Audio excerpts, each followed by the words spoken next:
तो व्हाट्सएप पर किसी भगत भाई ने दास को एक छोटा सा वीडियो भेजा और उन्होंने कहा कि भगत जी मुझे एक शंका हो गई है, इसको लेकर अगर परमात्मा आपको प्रेरणा करें तो ज्ञान आधार से आप इसका समाधान कीजिएगा। और शंका क्या थी?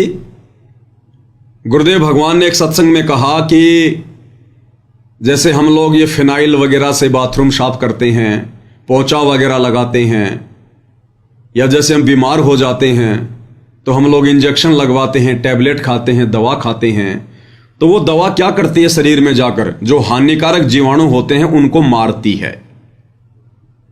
अगर हम इंजेक्शन नहीं लगाएंगे, टैबलेट नहीं खाएंगे, उपचार नहीं करेंगे, तो वो जीवाणु जो हानिकारक हैं वो फिर हमें मार देंगे, और हम मर गए तो फिर भक्ति कैसे करेंगे?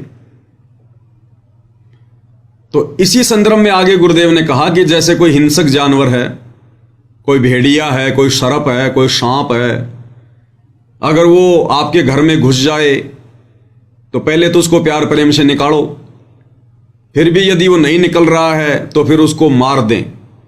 उसको मारने से फिर पाप नहीं लगेगा। तो एक भगत जी को शंका हो गई, और शंका भी भाई और बहनों जाहिर है, क्योंकि अब साथ संगति से जोड़कर गुरुदेव भगवान ने हमें जिस पायदान पर पहुंचा दिया है, इस पायदान पर तो हम चींटी को भी नहीं मार सकते। चींटी को भी, सर्प तो बहुत लंबी चौड़ी चीज है, हम उसको कैसे मार सकते हैं? तो भगत के मन में जरा सी शंका होगी कि गुरुदेव ने जो कहा वो भी सत्य है, अगर मार देंगे तो उसका पाप भी नहीं लगेगा क्योंकि भगवान कह रहे हैं। लेकिन गुरुदेव ने ज्ञान ऐसा दे दिया, हम मार भी नहीं सकते। तो इसका कोई बीच का रास्ता, इसका कोई समाधान? तो देखो भाई और बहनों, पहले हम पूज्य गुरुदेव भगवान के मुख कमल से छोटा सा ये सत्संग सुन लेते हैं 56 सेकंड का। लगाते हो, आपका उन जीवों को मारना उद्देश्य नहीं है, उन हानिकारक जीवों से बचने का उद्देश्य है। आपकी बॉडी में कोई डिफेक्ट होता है, कोई रोग लगता है, तो जीवाणु ही होते हैं वहां जो आपकी बॉडी को नाश करने पर तुले हुए होते हैं। उनके लिए जो गोली टैबलेट हम खाते हैं, औषधि खाते हैं, वो उन जीवाणुओं को ही मारती है। तो वो दुश्मन थे हमारे बॉडी के, उसके लिए उनको मार देना वो पाप नहीं है। जानकर मारा नहीं, चाहे सर्प भी आपके सामने आ जा, इच्छा कर मारा नहीं।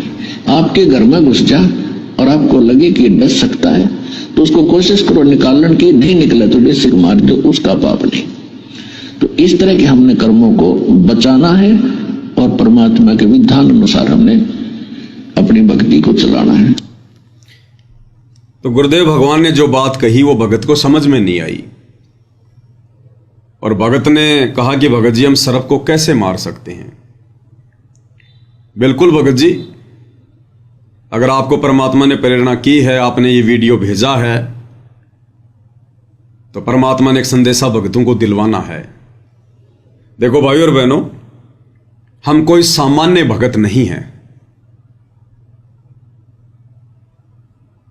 ये जितने भी नकली साधु संत महात्मा आचार्य शंकराचार्य हैं, ब्रह्मा विष्णु महेश हैं, इनके जितने भी भगत हैं, हम उन भक्तों की श्रेणी में नहीं हैं।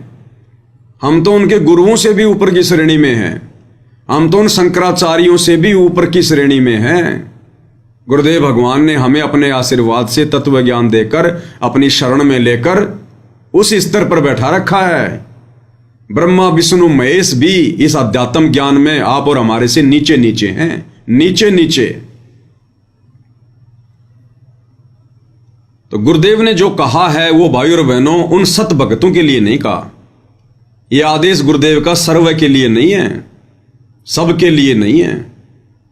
जैसे परमात्मा ने बताया कि शरीर में कहीं भी पीड़ा है, कहीं भी रोग है, कहीं भी चोट है, इंजेक्शन कहां लगाया जाता है? पीछे लगाया जाता है, कुल्ले पर, और वो उसी रोग पर जाकर अपना असर करता है वो दवा।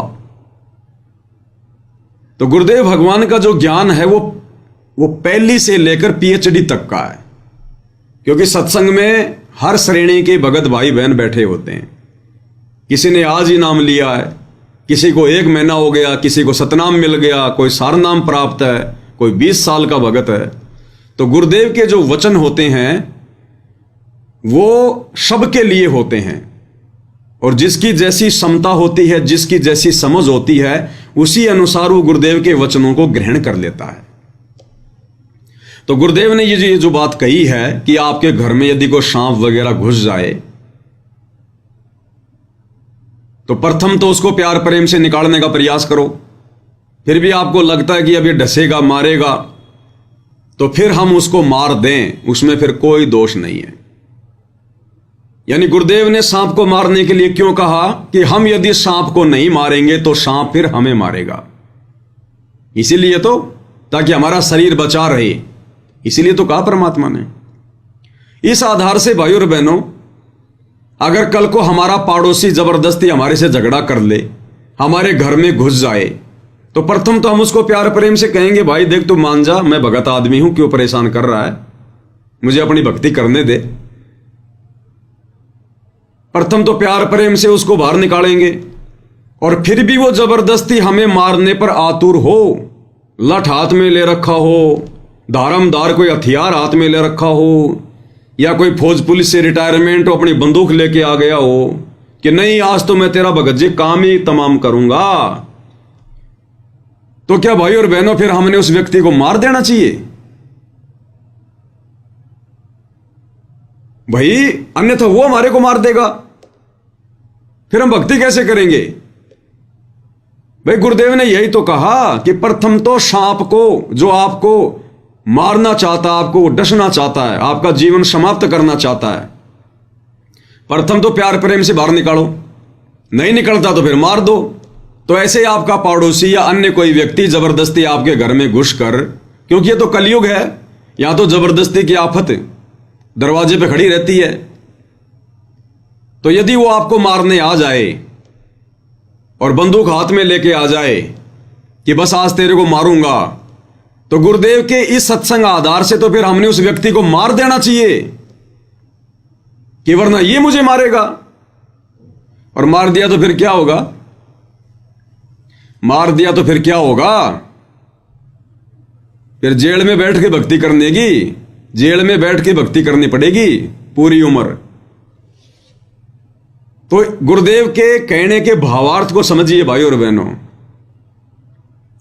गुरुदेव ने यह सत्संग उन नादान भक्तों के लिए, उन मर्यादाहीन भक्तों के लिए बोला है, जो भक्ति भी कर रहे हैं लेकिन मर्यादाओं में नहीं है,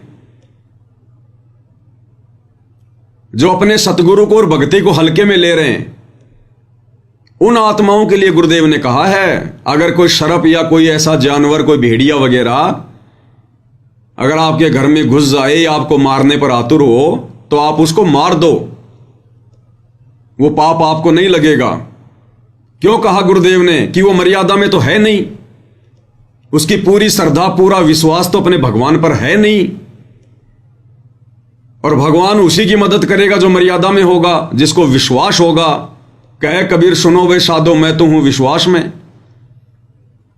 तो गुरुदेव ने उन मर्यादाहीन भक्तों को इस प्रकार का आदेश दिया है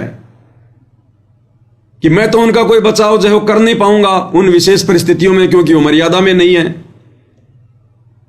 और मर्यादा में नहीं है तो वो सांप या भेड़िया उसको मारेगा, और मारेगा तो उसका मनुष्य जन्म बर्बाद हो जाएगा।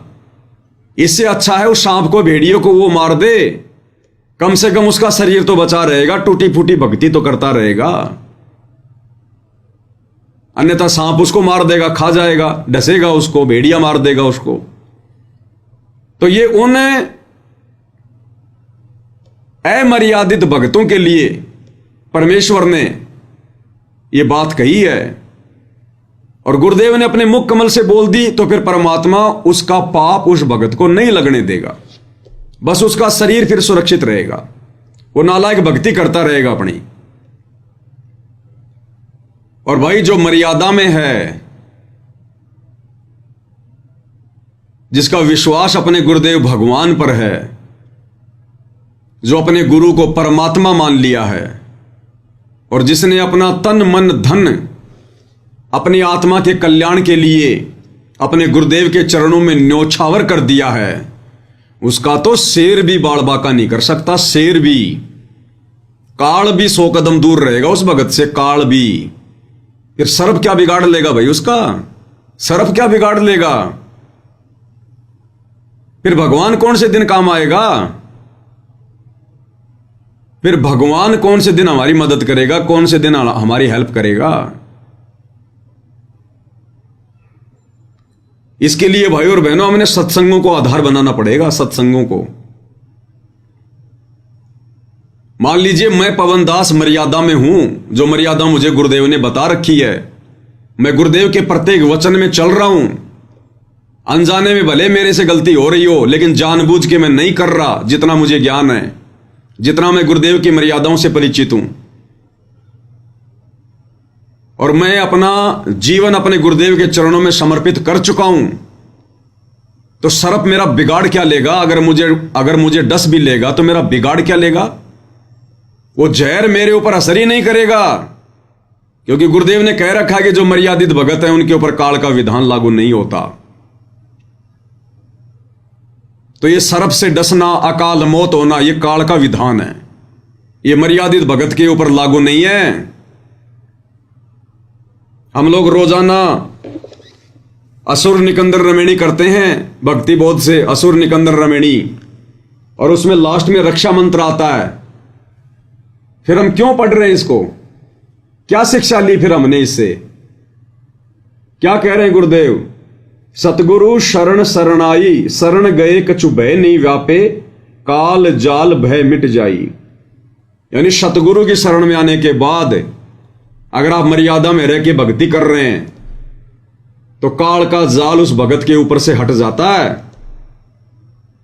कोई भय उस भगत को व्याप्त नहीं होता, सारा काल का भय और जाल मिट जाता है, सतगुरु समाप्त कर देता है।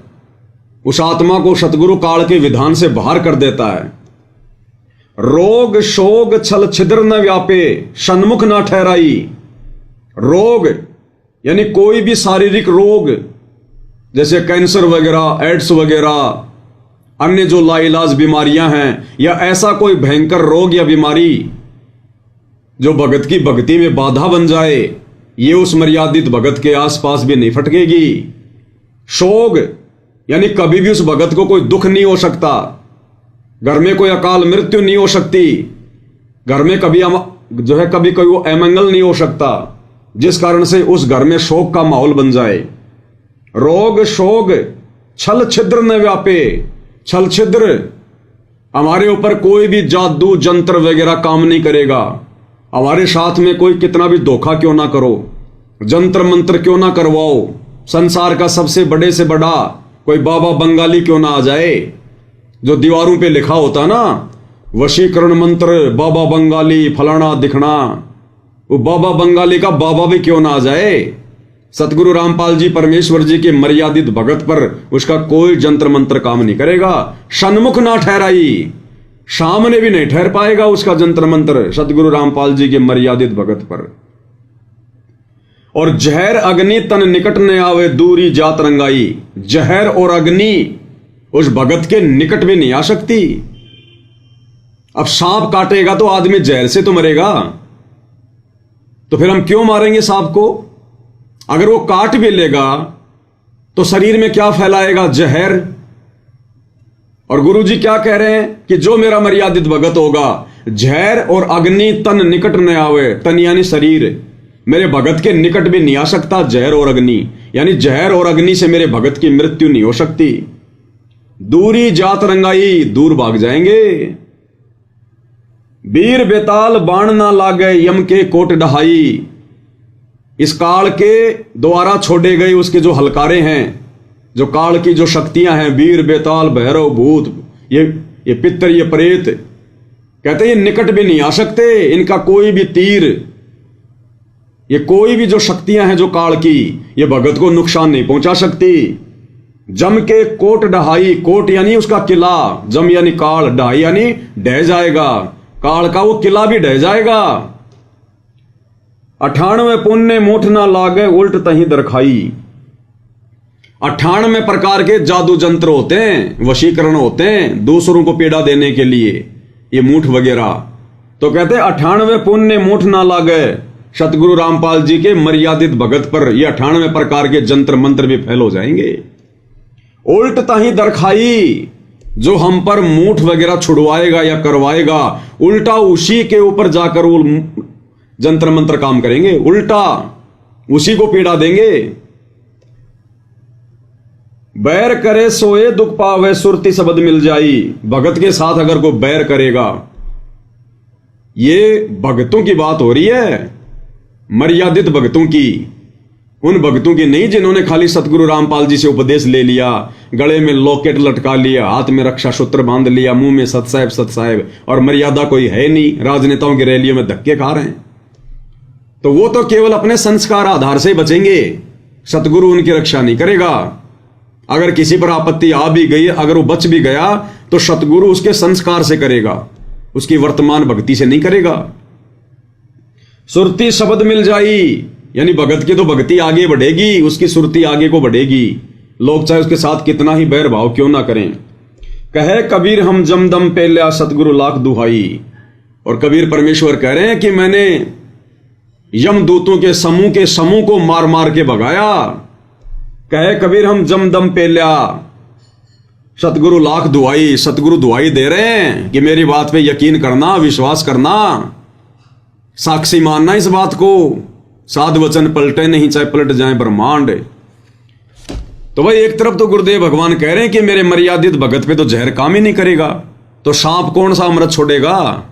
जहर ही तो छोड़ता है सांप जब काटता है। तो जानबूझ के हम उसे कटवा नहीं रहे, अगर धोखे से काट लिया या उसको बाहर निकालते निकालते उसने हमारे को अगर वो डस लिया, तो उस जहर का, चाहे वो कोबरा क्या, कोबरा का नाना क्यों ना हो, सतगुरु रामपाल जी के मर्यादित भगत पर असर ही नहीं करेगा, पानी की तरह।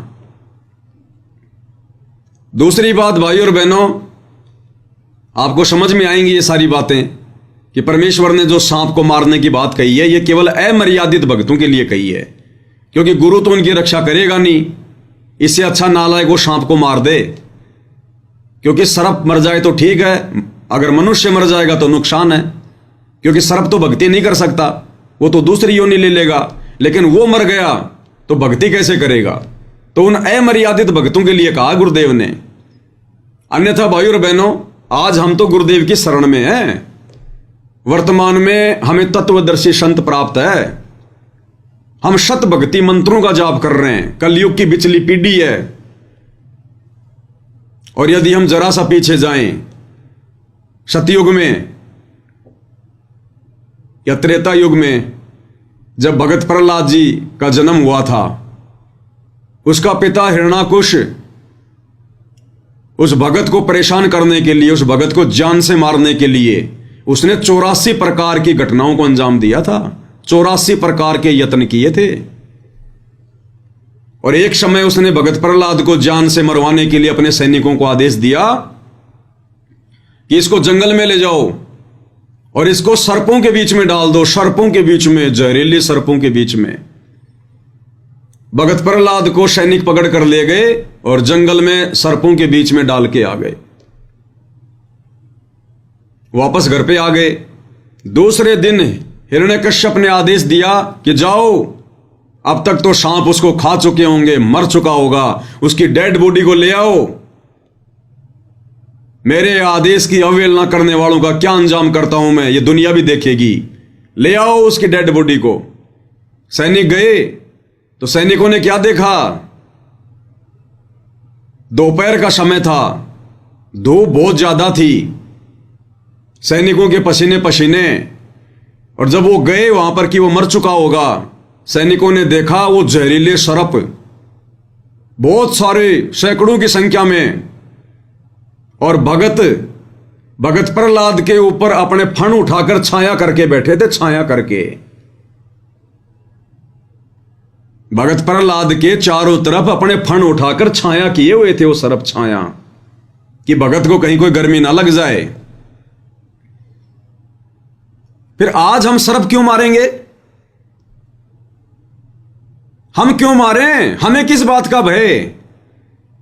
अरे उस समय ना तो भगत प्रहलाद सतगुरु की शरण में था, ना उसको तत्व ज्ञान था, ना वो कोई शत भक्ति मंत्रों का जाप कर रहा था, ना उसको शतनाम प्राप्त था।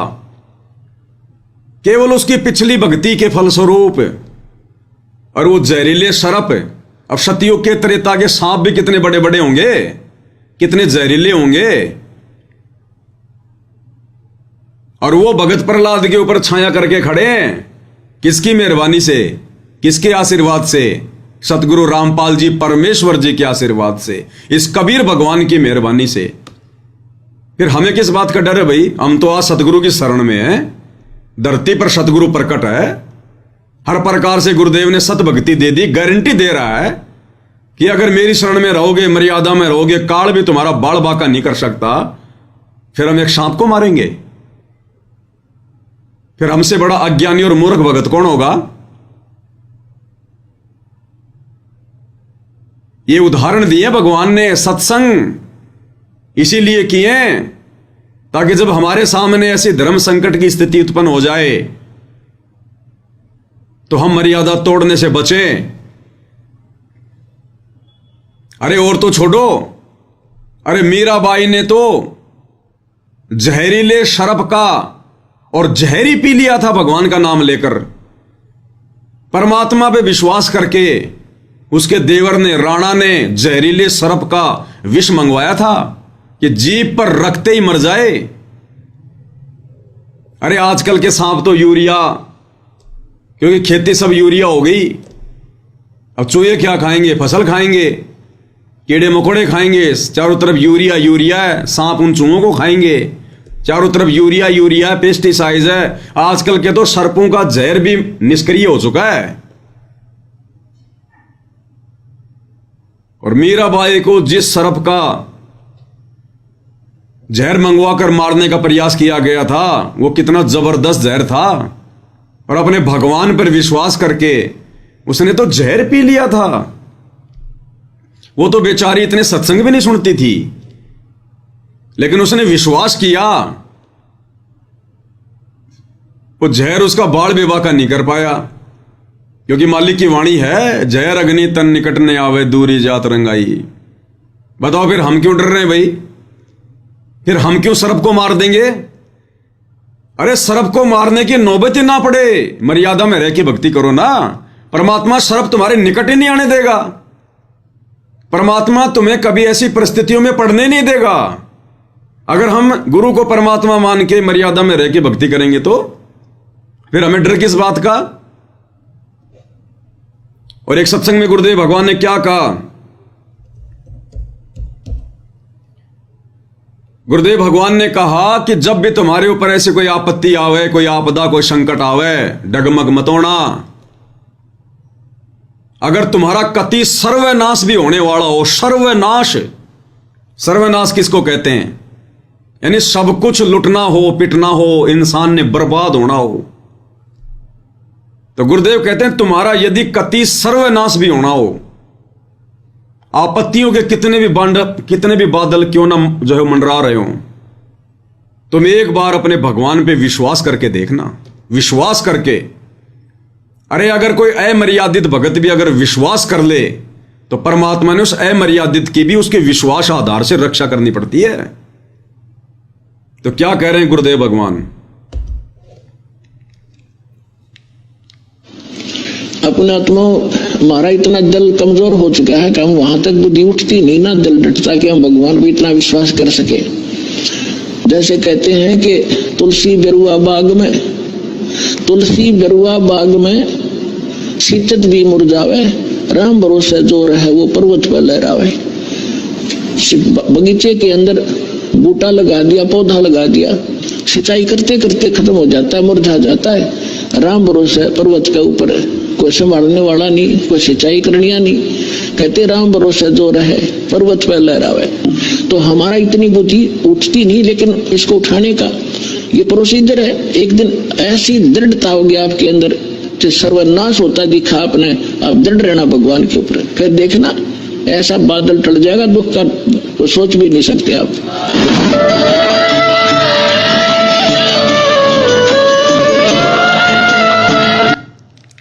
तो गुरुदेव भगवान कहते हैं चाहे कति तुम्हारा सर्वनाश क्यों ना होना हो, तुम विश्वास रखना, दृढ़ रहना। भगवान आपत्तियों को ऐसे टाल देगा जैसे बादलों को हवा ले जाती उड़ा के। तो भक्ति विश्वास की है भाई, मर्यादाओं की भक्ति है। चलो आज तो घर में सांप आ गया और हमें मारने का प्रयास कर रहा है, सांप को तो मार दिया, अब ये आदत रहेगी फिर हमारी, फिर हमारा विश्वास कहां बना गुरुदेव पर। फिर कल को ये शरीर छोड़कर जब त्रिकुटी की यात्रा करेंगे तो यम के दूत भी आएंगे, वो भी मारने के लिए आएंगे। उनका सामना करके दिखाना, फिर उनका सामना करके दिखाना, उनको मार के दिखाना। सांप को तो मार दे, कोई बड़ी बात नहीं है, वो तो मर जाएगा बेचारा। उन यम के दूतों को मार के दिखाना, फिर उनसे कैसे लड़ेगा? भक्ति से लड़ेगा ना। अपना सुमरण शुरू करना है ना। तो जब तू यहां पर अपना सुमरण करेगा, भक्ति करेगा, मर्यादा में रहेगा, तो परमात्मा तेरा नुकसान होने देगा यहां पर।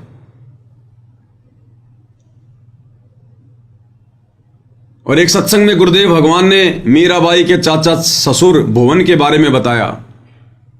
भुवन के बारे में, भुवन राणा का महामंत्री था और उसको शिकार भी खेलने के लिए जाना पड़ता था। और भुवन ने नाम दीक्षा भी ले ली थी मीराबाई के कहने पर, कबीर परमेश्वर जी से। एक दिन भुवन शिकार खेलकर आया, वापस आकर मीराबाई को बताने लगा कि आज मैंने एक गर्भवती हिरण को मारा, एक ही तलवार के झटके में 2 टूक कर दिए मैंने, गर्भवती थी। मीरा ने कहा कि चाचा तू भक्ति नहीं कर सकता, तू भगत नहीं है, तेरा हाथ कैसे उठ गया? गुरुजी तो चींटी को भी सताने से मना करते हैं, चाचा तू भक्ति के योग्य नहीं है। वो भी डर गया, उसको भी अपनी गलती का पश्चाताप हुआ कि चाचा तेरा तो नाम खंड हो गया। आगे से भवन के मन में ऐसी धारणा बन गई, उसने वो लोहे की तलवार रखना बंद कर दिया, लकड़ी की तलवार रखना शुरू कर दी। बोला अगर मारना भी पड़ गया तो खाली लकड़ी वकड़ी मार दूंगा, लेकिन हत्या नहीं करूंगा। और क्या सोचा भवन ने कि भले शेर मुझे खा जाए लेकिन मैं हत्या नहीं करूंगा। अब यहां ये बात भी तो बोल रहे हैं गुरुदेव, उस बात को तो हमने पकड़ लिया कि सांप आ जाए घर में तो मार दो, और यहां भी तो वही परमात्मा बोल रहे हैं भवन का उदाहरण देकर, भले शेर मुझे खा जाए लेकिन मैं हत्या नहीं करूंगा। तो वहां भी तो बोल सकते थे गुरुजी कि शेर सार को मार दो, अगर ऐसे आ जाए तो कोई दिक्कत नहीं है, पाप नहीं लगेगा। गुरुदेव भगवान के मुख कमल से सुनते हैं।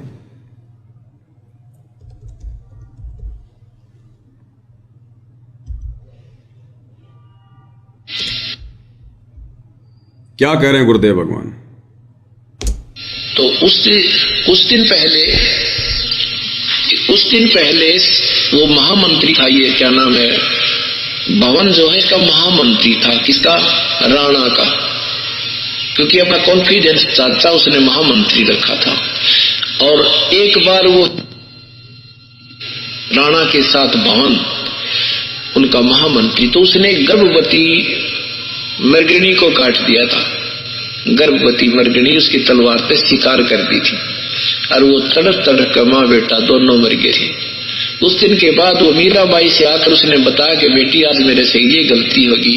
मीराबाई ने कहा चाचा तेने जुल्म कर दिया, अब भक्त नहीं बन सकते, अब भक्ति नहीं कर सकते, ऐसे नरसंहार करते हो। आपके बच्चे ने, आपकी पत्नी ने कोई काटा है गर्भवती को, कैसा दुख हो। उसके बाद वो भवन भगत बन गया था और मीराबाई का हर संकेत समझने लग गया था। और मीराबाई ने उसको भी कबीर परमात्मा से वहां उपदेश दिला दिया था, तो वहां वो भक्ति कर रहा था। उसके बाद उसने क्या किया कि राजा के साथ नहीं जाऊंगा तो ये नाराज होगा, तो भवन ने अपनी तलवार काट की बनवा के और म्यान में फिट कर ली थी कि आगे से मान ले इसके साथ जाना भी पड़ जाएगा, तो कोई शिकार करना भी पड़ गया तो उसने लकड़ी की मार मूर दूंगा, बेहोश हो जाएगी, नौराजी हो जाएगा, शिकार खेल लिया। और अब आगे क्या कह रहे हैं? भले शेर मुझे खा जाए मैं नहीं मारूंगा, हिंसा ना होगी, फिर ठीक हो जाएगी कि मैं ना किसी को मार दूं, बेशक मुझे ही शेर खा जावे। इस दृष्टिकोण से काट की तलवार डाल ली। एक दिन उनके दूसरे मंत्री, तो ये भी तो गुरुदेव भगवान ही बोल रहे हैं कि बेशक शेर मुझे खा जाए लेकिन मैं हत्या नहीं करूंगा। और हम एक छोटे से सांप से डर गए। तो भाई और बहनों, गुरुदेव भगवान का सत्संग, एक ही सत्संग परमात्मा कई प्रकार से एक ही सत्संग के माध्यम से चोट करते हैं। सतगुरु निकले शिकार पर लेकर तीर कमान। अब सतगुरु कोई जानवरों का शिकार थोड़ी करता है जो तीर कमान लेके निकलेगा। सतगुरु निकले शिकार पर, यानी अपने इस तत्व ज्ञान को देने के लिए, काल के लोक से भक्तों का शिकार करने के लिए। अरे शिकार करके कहां ले जाते हैं? अपने घर पर।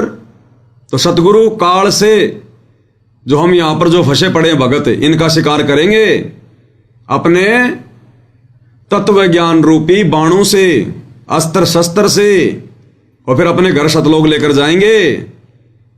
सतगुरु निकले शिकार पर लेकर तीर कमान। मूर्ख मूर्ख जल मरे, कोई बच गए संत सुजान। तो जो मूर्ख मूर्ख हैं वो तो रह जाएंगे ये काल के जाल में, वो नहीं समझ पाएंगे। और जो संत सुजान होंगे, जो ज्ञानी आत्मा होंगी, उनको परमात्मा शिकार करके ले जाएगा। तो भाई और बहनों, यदि हम मर्यादा में हैं, भक्ति कर रहे हैं, गुरु को परमात्मा मान लिया, तो हमारे सामने ऐसी नौबत ही नहीं आएगी। और अगर ऐसी नौबत आ भी गई तो भगत का कभी हाथ नहीं उठता।